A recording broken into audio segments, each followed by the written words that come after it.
What up, YouTube? Here with a post-fight video of the Vergil Ortiz versus Fredrick Lawson fight. Now, before I give you out a summary of what happened in the fight, I'm going to tell you out the results first.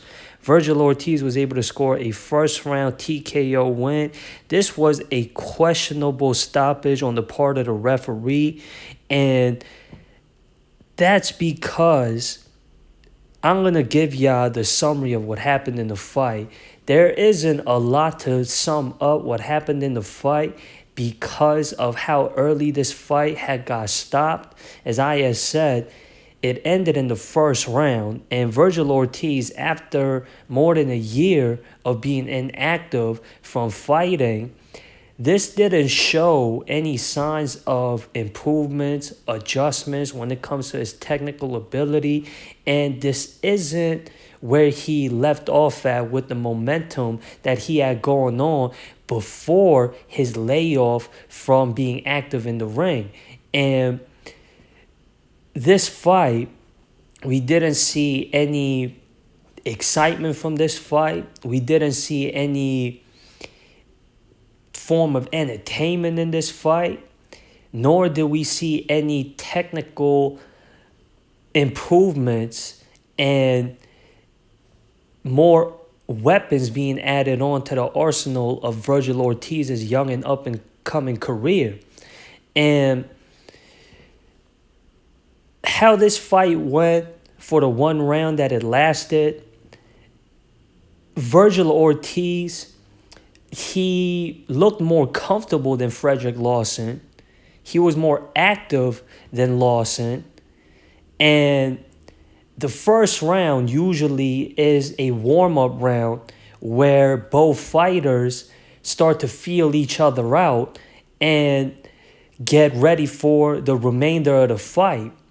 And they like to loosen up and they want to get their bodies adjusted for the remainder of the fight, as I said, and try and collect data and study both fighters' styles respectively. And that's what we saw in the first round, and that was the whole entire fight. And Vergil Ortiz, he started faster than Fredrick Lawson. He was the aggressor as expected, and how he had Fredrick Lawson lead up to being stopped was he landed a good jab, and that looked like it affected Fredrick Lawson and had Fredrick Lawson backing up towards the ropes. However, Fredrick Lawson didn't look that damaged from that punch that landed from Ortiz. He did back up, but he looked conscious. He still was stable on his feet. He had his balance and he had his guard up. And regardless of the fact that Lawson wasn't throwing any shots back, he was blocking majority of the shots that Vergil Ortiz was throwing at him when he was on his onslaught, when he saw an opportunity at the hurt Fredrick Lawson when he brought flurries of combination of shots. But as I had said, Lawson was defending himself quite well. And a veteran referee that is as experienced as Tony Weeks is should have had a better call on his part. Now, he had a stoppage that was questionable, much like this fight, where Romero was able to stop Barroso, and Barroso wasn't badly damaged when Romero was able to stop Barroso in that fight. And much like this fight with Ortiz and Lawson, Lawson didn't get dropped like Barroso didn't get dropped, and Romero, he was able to land an effective shot, but he didn't damage his opponent to where the referee should step in and call a halt to the bout. And the same was for this fight. And Vergil Ortiz, I'm sure that he would like to pick up from where he left off at, and he was able to produce exciting stylistical bouts in his previous showcases, unlike this fight. And he didn't pull off a highlight reel knockout, and he didn't pull off a reputation gaining victory as he has been before his layoff, as I have mentioned. Now, Vergil Ortiz is ranked the number one contender out of four major welterweight titles in three different organizations: IBF, WBO, and the WBA. And Vergil Ortiz doesn't have the highest quality of opponents that he's faced thus far in his undefeated career. And before this fight, and before Terence Crawford became the majority unified welterweight champion after defeating Errol Spence, Vergil Ortiz was in contention and was amongst the talks to potentially face Terence Crawford for his sole WBO welterweight title. And for him to now have a shot at Terence Crawford, whose name is way up there in the market now, especially after his performance versus Errol Spence, and he's faced the best quality of his opponents as of late. And that's why Vergil Ortiz, with the current resume that he has right now, regardless of the fact that he's ranked number one out of the three of the four major welterweight titles, with both the WBO and the WBA titles being held by Terence Crawford, I would say that he has to face more better opponents before he gets a shot at any of the titles. Now, if he were to face the current IBF welterweight champion, who Jaron Ennis became the IBF welterweight champion after IBF had made Terence Crawford vacate the IBF welterweight title. Now, I don't know the reasons for that. It may be because they wanted Terence Crawford to fight their interim champion, who was Jaron Ennis. And I don't know the whole details as to why the IBF had made Crawford vacate the title and crown Ennis their champion. But paper-wise speaking, when you compare the resumes of Ennis and Ortiz, Ennis has had better quality opponents. Ennis has the better fundamentals, but Ortiz has the more fan-friendly style, and both guys are undefeated and young and up-and-coming. And a fight like that would be a 50-50 fight on paper, not stylistically, not educationally speaking, when it comes to predicting that fight. Me personally, if that fight were to happen, I would predict that Jaron Ennis, because of his better skills, would have the edge going into that fight, stylistically speaking.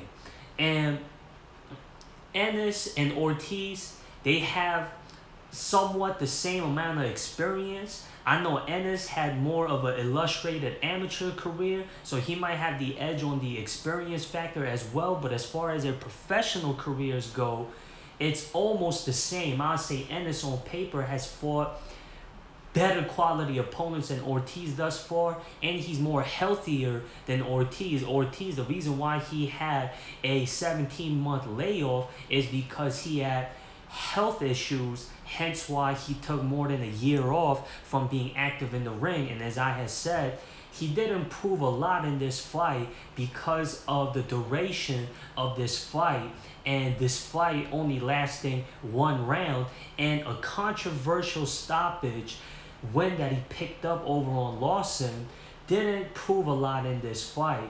And that's why Ortiz, to pick up from where he left off at and to carry the momentum that he had going on before his layoff, he's going to want to fight not only better opponents, he's going to want to collect more impressive victories to make him more serious and to get his name more out there, even though he's already a top-ranked contender amongst the top of the welterweights. And he's going to want to make noise as he was before his long layoff, and before this fight, he's going to want to have better performances that got him to his status right now. And I could name some opponents for Vergil Ortiz in the future, and Vergil Ortiz, being a Golden Boy exclusive fighter who fights on the zone, it could be more harder for Ortiz and Golden Boy to make co-promotional bouts happen. PBC still has the majority notable welterweights at that division right now. And that's why that fight with Ennis or a Roy Manvilla or a Jordanis Ugas, Mario Barrios, who's a current interim WBC welterweight champion. And I know I had said 3 out of 4 major title organizations in their current welterweight rankings. I said the WBA, WBO, and IBF has Vergil Ortiz ranked at number 1. I had to correct that. It's the WBC, WBO, and the IBF that have Vergil Ortiz as their current number 1 ranked contender. The WBA doesn't have Vergil Ortiz recognized as a contender amongst the top 10 welterweights according to their welterweight rankings. I don't know the reason for that, but Vergil Ortiz, he is without a shadow of a doubt one of the top welterweight contenders that is a strong candidate to have a future title shot at any of the welterweight titles. And Jaron Ennis as well, the current IBF welterweight champion, he fights with the PBC promotion, as well does Terrence Crawford, who recently had a fight with PBC, regardless of the fact that he's a fighter that has his own promotion. But I'm quite sure that for the future, Terrence Crawford, if he wants to have marquee matchups, he's going to want to have his fights be co-promoted with PBC. So these fights that are top-notch for Vergil Ortiz, that would be the most marketable fight for him, is going to be more difficult to make. Now there's Conor Benn, who's with Matchroom and has his fights aired on the Zone. Golden Boy and Matchroom both have their fights broadcasted on the Zone, and that makes it easier for that co-promotional bout to happen than PBC and Amazon Prime now having a co-promoted feature bout with Golden Boy, Matchroom, and the Zone. And there's also Karen Chukas. I can't pronounce his name. Y'all gotta bear with me when I attempt to pronounce this man's name. He's fought Jaron Ennis, and that was a tough fight for Jaron Ennis. Y'all know who I'm talking about. He's a current number 2 ranked Karen Chukazian. That would be a good fight for Vergil Ortiz to step up amongst the top of the ranks at welterweight. And Chukazian, I don't know if he can fluctuate with fighting on the Zone and PBC. I don't know what his promotional deal is looking like, but that would be a tough fight for Vergil Ortiz. And then you look at the current WBA rankings, where Vergil Ortiz isn't listed amongst the top contenders when it comes to their rankings. Their number 1 ranked contender, according to the WBA, is Shakram Giyasov. He's a undefeated Eastern European fighter, and he had his last fight broadcasted on the Zone, and that would be a tough fight for Vergil Ortiz. 2 undefeated prospects going at it, and you got the number 1 ranked contender according to 3 out of the 4 major title organizations in the welterweight division taking on the WBA number 1 ranked contender. That would be a good fight, a marquee matchup that would have dividends for Vergil Ortiz and the current streak that he got going on. And as well, it would be the same for Giyasov, and the current WBA regular welterweight champion who hasn't fought in almost 2 years is Iamontis Stanionis, who is a undefeated Eastern European fighter as well. And either one of these fights would be a good fight for Vergil Ortiz. And Stanionis in his last fight was aired on the Zone as well, and that was, as I said, more than 2 years ago.